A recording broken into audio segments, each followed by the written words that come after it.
आदेश कुछ नहीं सर, हम आपसे दो शब्द बात करेंगे। चुनाव का माहौल है सर, चुनावी हलचल क्या है अभी जयनगर में, खजौली विधानसभा का क्या हालचाल है वो आप समझाएंगे।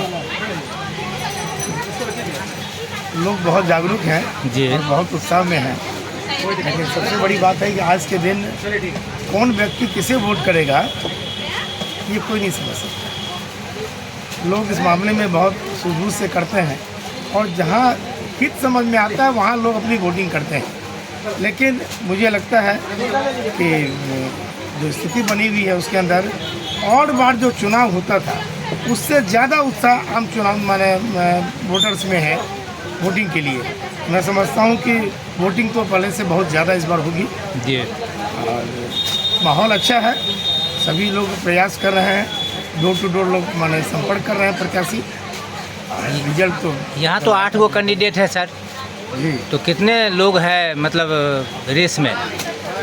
मुझे लगता है कि एनडीए महागठबंधन जी और एक जनसुराज निश्चित तौर पे इस तीन को ही हम लोग चाहते हैं कि इसी में चाहते हैं कि यही स्थिति समझ में आ रही है। इन तीनों के बीच ही स्थिति है, लेकिन खास करके एनडीए और महागठबंधन ऐसा लग रहा है कि इसके बाद त्रिकोणीय जो स्थिति थोड़ी बहुत बन रही है वो जनसुराज की तरफ से भी बन रही है। कल उसका भी बहुत बड़ा जन सैलाब देखा गया। आज जब यहाँ से प्रोसेसन उनका निकला तो समझना बहुत मुश्किल है भाई आज के समय में कि किधर किस करवट में बैठेगा ये कहना बड़ा मुश्किल है।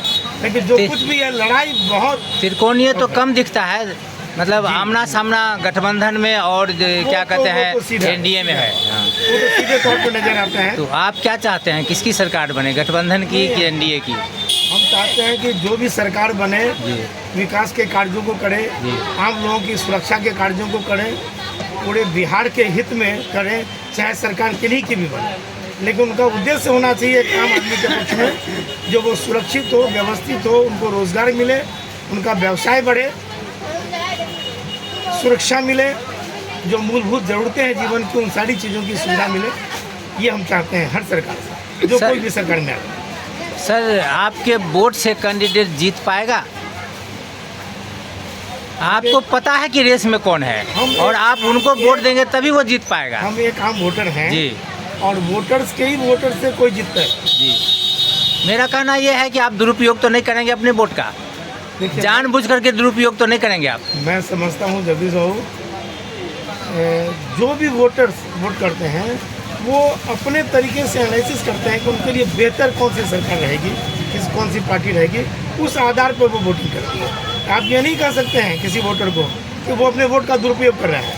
आप उनके नज़रिए से देखिएगा तो उनका वोट सही नजर आएगा। इसलिए सबकी अपनी अपनी सोच है, अपनी समझदारी है, अपने तरीके से लोग इस पर विचार करते हैं और अपने सूझबूझ से लोग अपनी वोटिंग करते हैं। इसलिए दुरुपयोग जैसा शब्द मुझे नहीं लगता है किसी वोटर के लिए भी कहा जा सकता। कभी कभी ऐसा होता है, स्पष्ट झलकता है कि ये जीत रहे हैं, फिर भी लोगों की मानसिकता रहती जीते या हारे हम उसको वोट नहीं, इसी को वोट देंगे। ऐसा कभी कभी होता है तो दुरुपयोग हो जाता है वोट का। हो सकता है, लेकिन मैं इसे दुरुपयोग के रूप में नहीं मानता हूँ। जी, जो जिससे जुड़े होते हैं, जहाँ जिनका जुड़ाव होता है लोग उधर जाते हैं। ये कह देना कि हारने तो वाले को वोट किया गया तो दुरुपयोग हो गया वोट का, मैं ऐसे नहीं मानता। आप खुलकर कुछ बोलेंगे कि गुप्त ही रहेगा आपका मत? नहीं, मैंने मतदान तो गुप्त ही चीज है। जी जी, ये तो संविधान में है कि आप गुप्त मतदान करेंगे, तो मतदान की जब बात आएगी तो गुप्त ही मतदान होगा। ब्रज किशोर और क्या कहते हैं अरुण शंकर में अच्छा नेता कौन आपके नज़र में? दोनों अच्छे हैं, दोनों अच्छे। ब्रज किशोर जी जयनगर के बिल्कुल करीब बैठा के हैं। हम लोग काफी समय से कह रहे थे कि भाई लोकल के कोई लोगों के आगे बढ़े, लेकिन आजकल अरुण शंकर जी का भी जो आ रहा है बराबर, सब कुछ बढ़िया है। कहीं भी कोई ऐसा नहीं है कि आप इनके में कोई कमी निकालेंगे या उधर कोई कमी निकालेंगे, ऐसा कुछ भी नहीं, ऐसी कोई स्थिति नहीं है। और जीत का सेहरा मतदाता के वोट पे निर्भर करता है। इसके अलावा ईश्वर की कृपा भी बहुत आवश्यक है। जी धन्यवाद सर, थैंक यू सर। धन्यवाद।